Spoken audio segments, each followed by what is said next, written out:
What if I told you that we were selecting from past Pacers All-Stars and putting them on a team? Yes, the ones that made Spike Lee mad. The ones that battled throughout the 90s and taught you to expect the unexpected. And the ones that made you believe all over again. And of course, we have the ones that raised the banners. These are Bally Sports Indiana's all-time Pacers All-Stars. We're going to go through each member of our All-Star starting five, and we are going to start, no doubt, with Reggie Miller. Eddie, you can discuss Reggie quite well. Yeah, I was fortunate enough to play with him his last season as an Indiana Pacers player, and to watch him maneuver on the baseline, get himself open, was a thing of beauty. Oftentimes, I'm out there on the floor with him, trying not to be in all of it, but try to get him the basketball. But clearly, you have to put him in this category. Leads this team in every just about category in terms of being able to score the basketball. Critical impact on the entire organization. And you also just taking the fact how hard he worked. I mean, he didn't just come by this as happenstance. He put in great work ethic. He was the leader of that team, and Eddie is right. Fantastic scorer. He's already a Hall of Famer. I think that speaks for itself. Outstanding player. Reggie Miller, definitely the GOAT of NBA Pacers. 5 All-Star appearances in his 18 seasons with the blue and gold. We're going to move to the front court now, and our next selection, someone listed as both a 4 and a 5 at different times. We're going to call Eddie Gill's former teammate Jermaine O'Neal a power forward for this exercise, but Quinn, Jermaine O'Neal brought intensity on both ends of the floor. Jermaine O'Neal was just an outstanding player. There was nothing he couldn't do. Jump hook, jump left, jump right. I mean, he could sky hook, he could make shots. He really is, I think, the preeminent and at the forefront of, if you will, those power forwards that become stretch. J.O. was it. And Quinn, as you look at these clips here, he put 55 yes. on Milwaukee in this game. It was a pleasure to be a part of that and to watch him block shots. He's the franchise leader in that category. Miles Turner trying to come get him, but he's not there yet. 2002, he won the Most Improved Player Award, the franchise leader in blocks, Jermaine O'Neal. Now, the other forward spot on this team is someone who will be here next weekend. He's currently with the Los Angeles Clippers, but early in his career, Paul George, an all-star 4 times with the Pacers, and you saw this gentleman turn into a star right before our eyes, Quinn. Paul George. Well, Paul George was somebody, you know, that we did have the pleasure of watching evolve. When he came, he was not a shooter, he was a defensive player.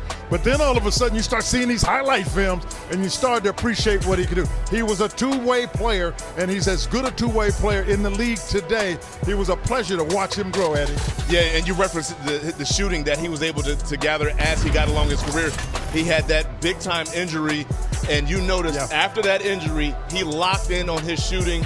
He wasn't so reliant on his athleticism, and to your point, one of the best two-way players the game has seen. Now, just a reminder, you had to have been an all-star while playing for the Pacers in the NBA era to be considered for this all-time starting 5. At center, a very tough debate, not scientific, but we went with the Duncan Dutchman, Rick Smits, all-star in 1998, helped the Pacers to the NBA Finals in 2000, Eddie Gill. Yeah, Rick Smits is clearly the guy that you have here in this position, but I love what he was able to bring to the game in terms of being able to stretch the floor early on. That mid-range game, he knocked those shots down, a force in the paint, tremendous size that you cannot teach by any stretch of the imagination, was a big-time force in the paint for this team. Yeah, when you look at it, to Eddie's point, what you started to see was a guy that could stretch it at 7 feet. And once you're able to do that, you can take advantage of some other things inside, Dale Davis and others. But I really like the way that the Duncan Dutchman was able to get inside, make some shots, but knock down 3 jump shots as well. And you knew that shot against the Orlando Magic would be part of that highlight reel. It's what I always think of when you mention the name Rick Smits. The last but absolutely not least spot on our Pacers All-Star starting 5, the one that will be a 2-time All-Star next weekend, a first-time starter, none other than Tyrese Halliburton. Quinn, we love watching him grow right before our eyes. It's been an honor, I think, for all of us to just watch him grow, his ability to get where he wants on the floor. I love the joy he brings to the game, and he shares with his teammates. That allows him to play with the freedom and confidence that you need on the floor, Eddie. And here's what I like about this pick here. We're giving a guy his flowers early on, right? 23 years old, really just becoming a star in this league this season. Incredible ability to get to the paint, score, get to the three-point line, knock it down there. but passing is second to none. Top vote getter amongst the fans, also amongst the media, amongst the players for the Eastern Conference backcourt. Once again, Tyrese Halliburton, a starter for the Eastern Conference next weekend, All-Star 2024 here at Gainbridge Fieldhouse. And after Tuesday's practice, we let Tyrese know that he earned a spot on this team, and he was happy, smiling, had some very interesting things to say. I think that's pretty cool. I think that's not for me to decide, but yeah, it's cool to be somewhere, and that's something that's big for me being here. Is I feel like I have a chance to be not only a special player within myself, but a special player for this organization moving forward, and something that kids from Indy when they're adults can hopefully tell their kids about how I was as a player. So I think that's the cool part about being with an organization long term, and that this is where I plan to be for the rest of my career. So I think that's the exciting part about it. How would a team of you, Reggie, Paul George, Jermaine O'Neal, how would you fare? Who's the fifth? Ken? As of now, Rick Smits. Okay. Well, I think in a game of, we're probably going to play some teams with some four wings, so I don't know. We might need to, I love Rick, but we might need to get like Ron Artest or something in there I don't know. We got to get somebody else, to guard wings. But I think we'd be pretty good. We'd be fun to watch, get up and down. Jermaine is a lob guy protecting the rim, and me, Reggie, spacing the floor with Paul attacking, and I think it fit well. Tyrese Halliburton knows his Pacers history. These are four reserves that we could not leave out. Roy Hibbert, Billy Knight, Dale Davis, and Meta World Peace. You heard Tyrese mention Ron Artest and his defensive ability. You've got to have a starting lineup, but you've got to have some reserves, Quinn. So those are four talented guys that just didn't quite make our cut. Well, they're all really good. I mean, when you look at him, Dale was an outstanding player. I mean, I really thought he blossomed under Larry Bird with the ability to step out and make some shots. And that's the one that probably that stands out to most to me. The growth that I saw him when Bird was here as his coach. Yeah, and I'll go on the opposite end of that graphic. A guy that Tyrese referenced, Ron Artest, another guy I had the pleasure to play with. Yeah. One of the best defenders I've ever been around. You cannot play with the basketball around him.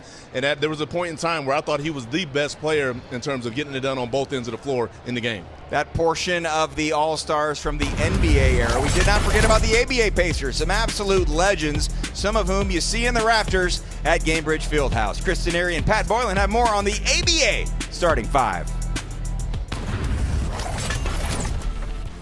Yeah, JJ, well, since the Pacers have the greatest dynasty in the history of the ABA, it goes without saying that our starting five has plenty of experience winning some championships and playing at the highest level of the American Basketball Association.